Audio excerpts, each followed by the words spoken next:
నమస్కారం. మీరొక తీవ్రమైన నేరం గురించి ఫిర్యాదు చేయడానికి పోలీస్ స్టేషన్కి వెళ్తే వాళ్ళు మీ ఎఫ్ఐఆర్ నమోదు చేయడానికి నిరాకరిస్తున్నారా? ఇది చాలామంది ఎదుర్కొనే సమస్య. అయితే కొత్తగా వచ్చిన భారతీయ నాగరిక సురక్షా సంహిత అంటే బిఎన్ఎస్ఎస్ ఈ సమస్యను ఎలా ఎదుర్కోవాలో మనకు, ముఖ్యంగా న్యాయవాదులకు ఒక స్పష్టమైన దారి చూపిస్తోంది. ఈ విశ్లేషణలో ఆ దారి ఏంటో స్టెప్ బై స్టెప్ తెలుసుకుందాం. అబ్బే, ఇది సివిల్ కేసు, కోర్టుకి వెళ్ళండి, మా పని కాదు. ఈ మాట మనలో చాలామందికి వినిపించేదే కదూ. ముఖ్యంగా లాయర్లకు ఇది బాగా అనుభవంలో ఉంటుంది. నిజానికి ఇది చాలా నిరుత్సాహపరిచే విషయం. కానీ దిగులు పడాల్సిన అవసరం లేదు. ఈ అడ్డంకిని దాటడానికి మన చట్టంలోనే ఒక పక్కా పరిష్కారం ఉంది. కొత్త బిఎన్ఎస్ఎస్ చట్టం ఈ సమస్యకు ఒక పర్ఫెక్ట్ సొల్యూషన్ ఇస్తోందన్నమాట. దీన్ని మనమొక చట్టపరమైన నిచ్చెన అనుకుందాం. ఈ నిచ్చెన మనకి మన కేసును ఖచ్చితంగా రిజిస్టర్ చేయించుకునే శక్తినిస్తోంది. మరిప్పుడు ఆ నిచ్చెన మెట్లను ఒక్కొక్కటిగా ఎలా ఎక్కాలో చూసేద్దాం. మనమెక్కబోయే ఈ చట్టపరమైన నిచ్చెనలో ఇది మొదటి మెట్టు. అలాగే చాలా ముఖ్యమైనది కూడా.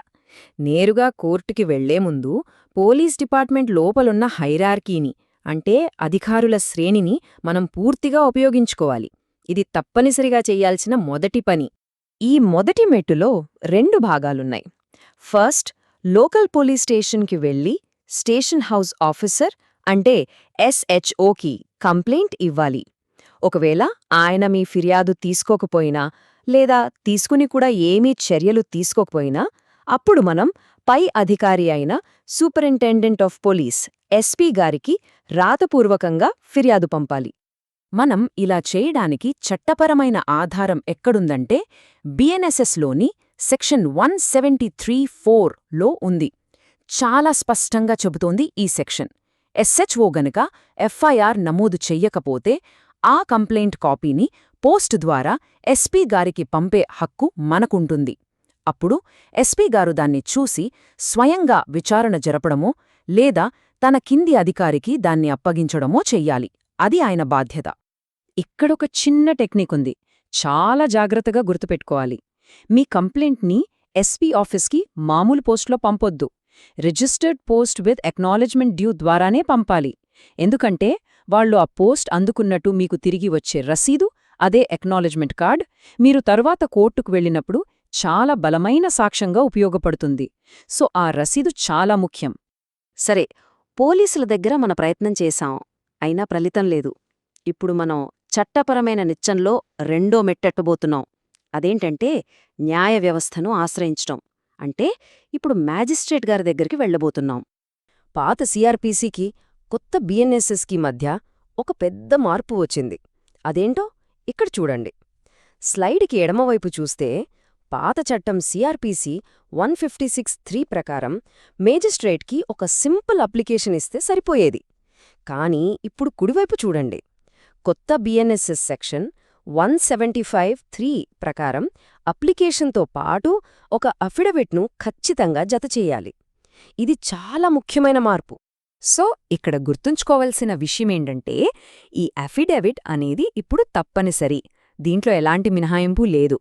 మొదట ఎస్హెచ్ఓ గారిని, ఆ తర్వాత ఎస్పీ గారిని సంప్రదించామని, అయినా వాళ్లు ఏ చర్య తీసుకోలేదని ఈ అఫిడవిట్లో మనం ప్రమాణపూర్వకంగా స్పష్టంగా చెప్పాలన్నమాట. ఈ ప్రాసెస్ నిజంగా ఎలా పనిచేస్తుందో ఒక కేస్ స్టడీతో చూద్దాం. ఒక వ్యక్తి భూమిని దొంగ డాక్యుమెంట్లతో అమ్మేశారు అనుకుందాం. ఏప్రిల్ 1న ఎస్హెచ్ఓకి కంప్లైంట్ ఇస్తే ఆయన తీసుకోలేదు. వెంటనే ఏప్రిల్ 5న చిత్తూరు ఎస్పీకి రిజిస్టర్డ్ పోస్ట్లో పంపారు. అయినా రెస్పాన్స్ లేదు. ఇక లాభం లేదని ఏప్రిల్ 15న జ్యుడీషియల్ మెజిస్ట్రేట్ ఫస్ట్ క్లాస్ కోర్టులో అఫిడవిట్తో సహా పిటిషన్ వేశారు. మరి రిజల్ట్ ఏంటి? ఫోర్జరీ అనేది ఒక కాగ్నిజబుల్ నేరమని గుర్తించిన మెజిస్ట్రేట్ ఎఫ్ఐఆర్ ఎందుకు నమోదు చెయ్యాలో కారణాలతో సహా వివరిస్తూ ఒక స్పీకింగ్ ఆర్డర్ ఇచ్చి పోలీసులను ఆదేశించారు. కొన్నిసార్లు పోలీసులు పక్షపాతంగా వ్యవహరిస్తారనే అనుమానం ఉందనుకోండి. అప్పుడు మనం ఇంకో దారిని కూడా ఎంచుకోవచ్చు.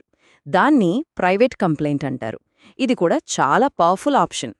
బిఎన్ఎస్ఎస్ సెక్షన్ 223 ప్రకారం మనం పోలీసుల దగ్గరికి వెళ్లకుండా నేరుగా మ్యాజిస్ట్రేట్కే ఫిర్యాదు చేయొచ్చు.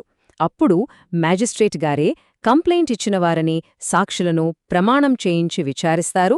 కేసులో నిజముందని కోర్టుకి అనిపిస్తే పోలీసుల ఎఫ్ఐఆర్తో సంబంధం లేకుండానే నేరుగా నిందితుడికి సమన్లు జారీ చేస్తుంది.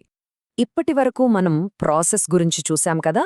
ఇప్పుడు బిఎన్ఎస్ఎస్ మనకిచ్చిన కొన్ని కొత్త పవర్ఫుల్ టూల్స్ అంటే రక్షణల గురించి తెలుసుకుందాం. ఇవి పౌరులకి, లాయర్లకి అదనపు బలాన్నిస్తాయి. మన టూల్కిట్లో మొదటి పవరప్ జీరో ఎఫ్ఐఆర్. ఈ నేరం మా ఏరియాలో జరగలేదు అని చెప్పి పోలీసులు చేతులు దులుపుకునే ఆస్కారం లేకుండా చేయడానికి దీన్ని తీసుకొచ్చారు. బిఎన్ఎస్ఎస్ సెక్షన్ 173(1) చాలా స్పష్టంగా చెప్తోంది. ఒక కాగ్నిజబుల్ నేరం గురించి సమాచారం వస్తే అది ఏ పోలీస్ స్టేషన్ పరిధిలో జరిగిందనేది అనవసరం. వాళ్లు వెంటనే దాన్ని జీరో ఎఫ్ఐఆర్గా నమోదు చేయాలి. ఆ తరువాత వాళ్లే దాన్ని ఏ స్టేషన్ పరిధిలోకి వస్తుందో అక్కడికి ట్రాన్స్ఫర్ చేయాలి. సో ఇకపై మా జ్యూరిస్డిక్షన్ కాదు అనే మాటకి విలువే లేదు. ఇక రెండో పవరప్, ఇది ఇంకా ముఖ్యమైనది. తమ డ్యూటీ సరిగ్గా చెయ్యని పోలీస్ అధికారులకి కూడా బాధ్యత ఉంటుంది అని చెప్పేది. ఇది చాలా పెద్ద మార్పు.